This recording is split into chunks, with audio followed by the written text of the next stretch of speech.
Good afternoon, I'm reporter Kate Prestak. News 2 is your local election headquarters, and with that, we're bringing you a new CountOn2.com series called To Your Point, where we took a look at hot-button issues with local analysts to speak on their effects in the Low Country. Later today, the Democratic debate will be taking place here in Charleston with 7 presidential hopefuls.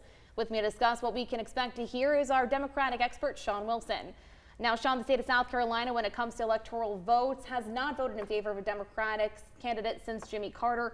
And with the most vocal groups in our state being the ones who love President Trump and the ones who claim that they hate him, there are actually a lot of people that fall into that moderate category who are not happy but are also not quite ready to take the push to the other side. How can Democratic candidates appeal to them?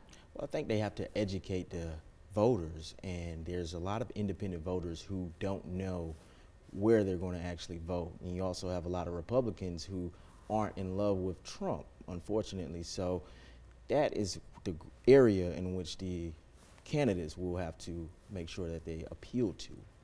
Which candidates do you feel will be appealing to that base, and is it a large enough base that they'll be able to actually make a dent? Absolutely. I think it's a huge area where they can make a dent. I think that all of the candidates will be trying to reach those. I know for a fact that the Steyer campaign has been one of those campaigns who have specifically tried to target that particular area. I'm sure Bloomberg's folks have been as well. And you can't discredit the other candidates because I think everybody would like to obtain those votes.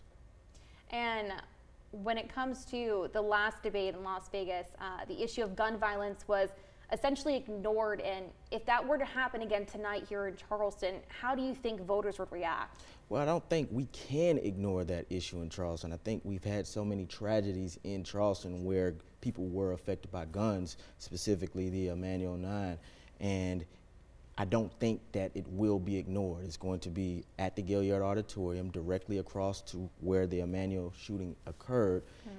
It's going to be impossible for them not to discuss that issue. We obviously have the Charleston loophole, and that is one of the hot button issues that has already been talked about in the CNN town halls that we've had. Do you think that even if it's not a question at the debate, that candidates will bring it up? Yes, I think they will. I think they're in Charleston, the holy city. I think they will have no choice but to actually break it up because the voters in South Carolina want to actually know what the candidates think about those issues because we're all affected collaboratively about those issues. How much do you believe the stances of the candidates on these issues will really impact the voters? I think it has a huge impact, specifically in the Charleston and the Tri-County area, but throughout the whole state of South Carolina. I think it will have an immediate impact. Do you think that it'll also be touched up on again, even after the debate with the next town hall that's going to be happening on Wednesday? Yes, I think up until Saturday, until the election is over with, the gun reform issues will be addressed by every candidate multiple times. I've spoken with a lot of them individually, and that is a topic that they're ready to discuss. Tonight we have former New York Mayor Michael Bloomberg. He did not participate in the town hall. He did not fare well in Las Vegas. How do we think he's going to fare tonight? Well, I think that he is going to be a target for a lot of the other candidates. I think it's all in fair and war, and I think the candidates will have their boxing gloves on and have a fair debate. And with those boxing gloves, obviously you go into the rhetoric that they have tonight and that they've had all the past debates. It's been pretty rough out there. Does that affect how the general election is going to see them in the end? Will it help out Trump's reelection? Oh, it definitely does. I think it has a huge effect on how the general election will be because I don't think that the voters want to see the Democratic Party in disarray.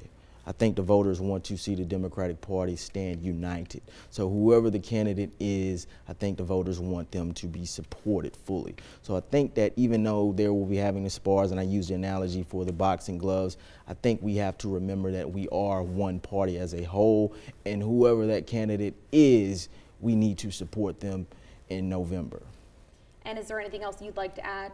Well, one of the things as an attorney I will be looking for from the candidates is who they actually support for the president, and because it affects for the Supreme Court and whoever those presidents appoint for the Supreme Court, I think that's going to be huge. So that's what I'm paying attention to. We'll definitely be looking out for that too. Thank you so much, John, for joining us. And another To Your Point will be coming on Friday as we circle back in on the debate. In studio, I'm Kate Prestak. Count on 2.